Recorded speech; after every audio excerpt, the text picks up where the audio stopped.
In today's video, I'm going to teach you how to create and work with columns in a Microsoft Word document. Columns are a powerful formatting tool that can give your document a clean, professional layout, similar to what you see in newspapers, newsletters, or brochures.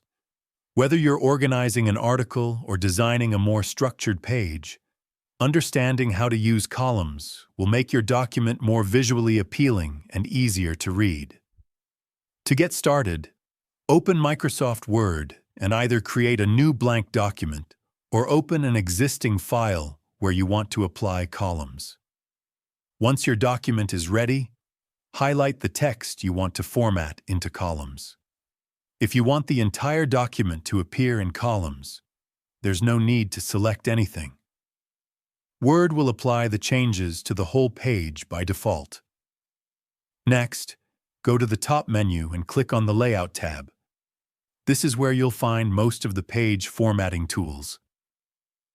Inside the Layout tab, look for the Columns option. Click on it, and a drop-down menu will appear with several preset choices, such as 1, 2, 3, left, and right.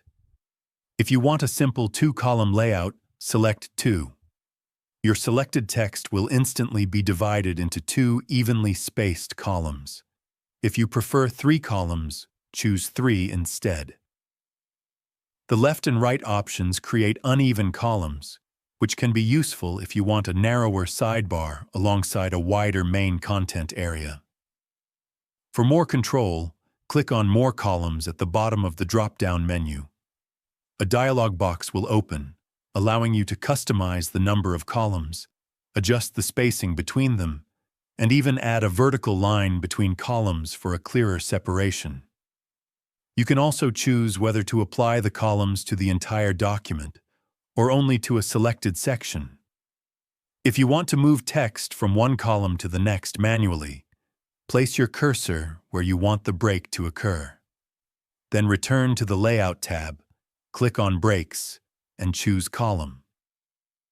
This forces the text that follows on to the next column, giving you greater control over your layout. To remove columns and return to a single column format, simply go back to the Columns menu and select 1. Your document will immediately revert to the standard layout. And that's how you create and manage columns in Microsoft Word. With just a few clicks, you can transform a plain page into a structured, professional-looking document. If you found this video helpful, let me know in the comments. Give it a like, subscribe to the channel, and don't forget to hit the notification bell.